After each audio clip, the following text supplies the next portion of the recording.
Alors j'espère que tu vas bien et bienvenue dans cette nouvelle vidéo où, comme tu le sais, une nouvelle série de vidéos où je vais te partager chaque mois en fait, ma performance en tant que trader retail sur le marché du Forex uniquement. Et aujourd'hui, on va s'attaquer du coup sur le mois de décembre 2025. Et je sais, la vidéo sort un petit peu tard, mais j'ai pu profiter de cette fin d'année 2025 et surtout de ces 2 dernières semaines de décembre pour déconnecter complètement. Donc on n'a pas grand chose à regarder, mais on va pouvoir faire en contrepartie vraiment un bilan sur l'année générale de 2025, comment est-ce que j'ai su garder un contrôle et surtout une régularité en termes de rentabilité parce que j'ai eu encore une fois une très belle performance en tant que trader. Donc à la fin de cette vidéo, je te partagerai un peu tous mes tips, ce qui m'a permis d'avoir le contrôle absolu sur mes performances en 2025 après 5 années d'expérience sur le marché du Forex. Si cette série de vidéos encore une fois te plaît, n'hésite pas à mettre le petit pouce bleu et surtout à t'abonner si c'est toujours pas fait et à partager toi du coup ta performance en tant que trader sur l'année 2025 et surtout l'objectif que tu t'es donné pour l'année 2026. Sur ce, on va passer tout de suite sur les écrans et on va regarder tout ça ensemble. Alors pour commencer, on va regarder un petit peu mes performances du mois de décembre qui sont en soi pas exceptionnelles, où je n'ai quasiment pas tradé. J'ai uniquement tradé sur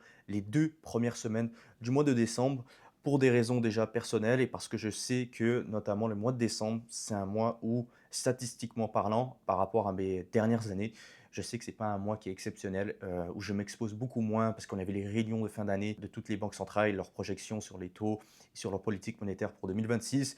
Il y a le temps des fêtes aussi qui arrive, il y a le rebalancing flow des portefeuilles, des grosses institutions, des banques centrales. Enfin, il y a beaucoup d'événements qui font en sorte que sur la fin d'année 2025, j'ai décidé de ne pas m'exposer, de plutôt utiliser ce temps-là pour préparer mon année 2026. Donc sur le mois de décembre, j'ai uniquement tradé, exécuté deux positions qui se sont avérées gagnantes, même si ce n'était pas non plus une superbe performance. On n'a eu du coup aucun trade qui ont été perdants. Comme je te l'ai dit, je me suis très peu exposé, surtout avec un risque qui était limité, réduit. Et donc, mon gain moyen par trade sur les deux trades est de 0,36 R. C'est-à-dire que si mon risque complet équivaut à 1000 euros, 0,36 équivalera du coup à 360 euros de gain par trade en moyenne. Donc, ce n'est pas encore une fois une performance qui est extraordinaire, mais c'est pour te montrer que, voilà, encore une fois, je ne suis pas là pour te montrer que je fais des performances de malade comme toutes ces personnes te le montrent sur les réseaux. Ce n'est pas forcément la réalité de ce que c'est que le trading. Aujourd'hui, le trading, la règle numéro 1 en tant que trader, c'est de toujours protéger son capital. Et vis-à-vis de mon expérience et comme je te le dis, des facteurs fondamentaux qui faisaient en sorte que décembre, j'avais un peu moins envie de m'exposer, mon risque était considérablement réduit. Donc, profit flottant, ben, je n'avais aucune position qui était en cours durant l'année 2025. Je viens de clôturer à l'heure où je vous sors cette vidéo, où je tourne cette vidéo, mon premier trade de 2026, mais je ne veux pas vous spoiler encore une fois. Suivez-moi sur Instagram parce que c'est là que je suis le plus actif tout simplement, où je partage mes trades au quotidien et surtout rejoignez aussi la communauté School gratuite où je partage aussi mes rapports fondamentaux et certains de mes trades. Et donc le profit total sur le mois de décembre est uniquement à 0,71 R. Donc voilà un petit peu pour ma performance du mois de décembre. Petite parenthèse également, ne portez pas attention à l'aspect monétaire. Okay, j'ai décidé d'utiliser le capital, encore une fois 100 000 dollars, pour mieux vous expliquer et vous schématiser un petit peu mes performances, mais en aucun cas je trade sur un propion. Aujourd'hui je trade mes fonds personnels. Donc voilà, c'était juste une simple parenthèse pour nous dire ouais, tu as fait 710 dollars. Non, ne regardez pas l'aspect monétaire, on s'en fout. Ce qui vous intéresse et ce qui m'intéresse, c'est vraiment la performance en termes R. Donc 0,71 R du coup sur le mois de décembre. On va regarder maintenant ensemble du coup la performance générale de l'année 2025, les mois, les trimestres, mon taux de réussite. Alors maintenant on va se retrouver du coup sur le tableau de bord de mon track record. Il y en a qui me demandent souvent, Henri, c'est quoi ton track record? Bon, c'est un track record que j'ai pu récupérer du coup par rapport à l'un de mes anciens mentors, donc Elliot, qui partageait du coup ce track record. Donc c'est le track record que j'utilise déjà depuis quelques années maintenant. Donc quand on regarde ma performance sur l'année 2025, du coup, on peut voir que je termine avec une performance, comme tu l'as vu dans le titre, encore une fois, de 38,31 R. On peut voir que sur l'année complète, le nombre de trades que j'ai exécutés, du coup, était de 62 trades. Donc en moyenne, par mois, j'exécute 5 trades. Une moyenne générale sur 12 mois, si tu divises 62 par 12, ça fait environ 5, quelque chose. Donc tu peux voir que je suis très sélectif aussi en termes d'opportunités et du coup, je n'exécute pas non plus énormément de trades parce que j'ai un style de trading. Encore une fois, je suis très sélectif par rapport à mes opportunités, par rapport au plan, encore une fois, que j'ai construit sur ces dernières années, ce qui me permet, encore une fois, de me sentir beaucoup mieux, d'avoir le sentiment de contrôle sur les choix des opportunités et surtout maximiser ma probabilité que le trade au final soit gagnant. En tout cas, c'est mon objectif. On peut voir également que ma plus grosse série de pertes a été en début d'année où on a perdu le 10, 11, 12 et 13e trade.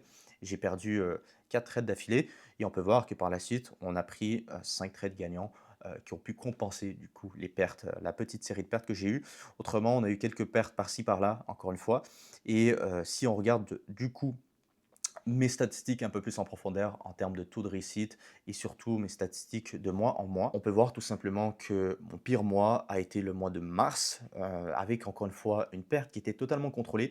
On peut voir également que mes performances en soi ne sont pas exceptionnelles, c'est-à-dire que je ne vais pas chercher des performances à des 10 R, je n'ai même pas eu un seul mois à 10 R en tout cas sur cette année, mais c'est parce que j'ai encore une fois le sentiment de contrôle sur mon capital et mon objectif, c'est pas de faire des performances incroyables avec un over risk ou quoi que ce soit. C'est toujours déjà de protéger mon capital, d'avoir le contrôle sur les positions que je prends. Et c'est pour ça que mes performances ne sont peut-être pas exceptionnelles de mois en mois quand tu le regardes comme ça, mais au moins tout est contrôlé et l'objectif est atteint avec succès, c'est-à-dire très belle performance à 38,31 R. Après, il faut savoir aussi que en termes de capital, un R ne équivaut pas forcément à 1% de risque. Aujourd'hui, mon risque complet équivaut à 5% de mon capital en fonds personnels. Donc, si tu veux avoir mes résultats en termes de performance en pourcentage, il faut faire un x5 par rapport à 38,31 R, tout simplement. Et donc, on peut voir, comme tu le vois, que le mois de mars également et le mois de juin ont malheureusement été non rentable, c'est-à-dire que j'ai travaillé durant tout le mois pour au final perdre de l'argent. Mais on peut voir que les autres mois ont largement compensé du coup ces pertes, même si ce n'est pas des performances, encore une fois, comme je te le dis, qui sont exceptionnelles. J'ai eu un très beau mois d'août, un très beau mois de juillet. Et on peut le voir également que le Q3 a été ma meilleure performance avec 19,87 R. Le Q1, le Q2 a été un petit peu slow, surtout le premier trimestre, où on peut voir que la performance n'est pas non plus exceptionnelle. Et on terminait avec un Q4 qui était à 8,36 R et un Q2 à 6,43 R. Si on regarde un petit peu mes performances en termes de taux de réussite, on peut voir que mon taux de réussite en tout cas est bon, 60,34%. Pourquoi mon taux de réussite est très élevé? Très élevé par rapport à mon style de trading. Il y a des traders qui font par exemple du day ou du scalp qui vont forcément avoir un taux de réussite qui est plus élevé parce que leur risque reward est peut-être plus petit. Moi, en fonction, à chaque fois que j'exécute un trade, j'ai toujours un risque reward de 1 pour 3.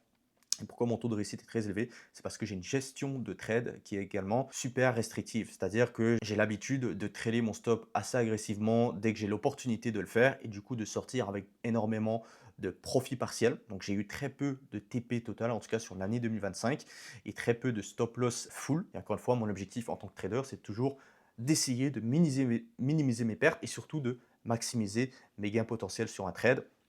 Et c'est pour ça qu'en globalité, comme je te dis, mes performances ne sont pas incroyables de mois en mois, mais ce qui m'intéresse moi, c'est la régularité et le contrôle sur le capital. Donc voilà un petit peu concernant un peu mes performances sur l'année 2025. Tu peux voir que c'est rien non plus d'exceptionnel. Je suis pas là pour essayer de te vendre tu rêves. Je te montre vraiment une image réelle en toute transparence de ce que c'est aujourd'hui d'être trader retail et de trader ses fonds personnels.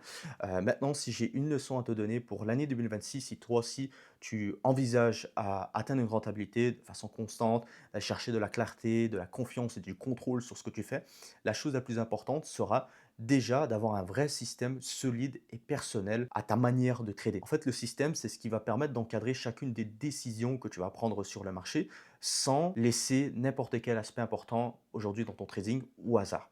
Donc, c'est super important d'avoir un système de personnel. Et si jamais ça t'intéresse d'en savoir plus sur comment est-ce que toi, tu peux créer un système personnel pour encadrer chacune des décisions que tu prends et surtout aller chercher les 3 C, clarté, confiance et contrôle sur ton capital, je t'invite à aller regarder la petite vidéo qui va s'afficher juste en haut ici et surtout à rejoindre la communauté School. Et si tu es encore plus déterminé et que tu souhaites vraiment un vrai plan d'action, ce que tu peux faire aussi, c'est réserver directement un appel gratuit avec moi.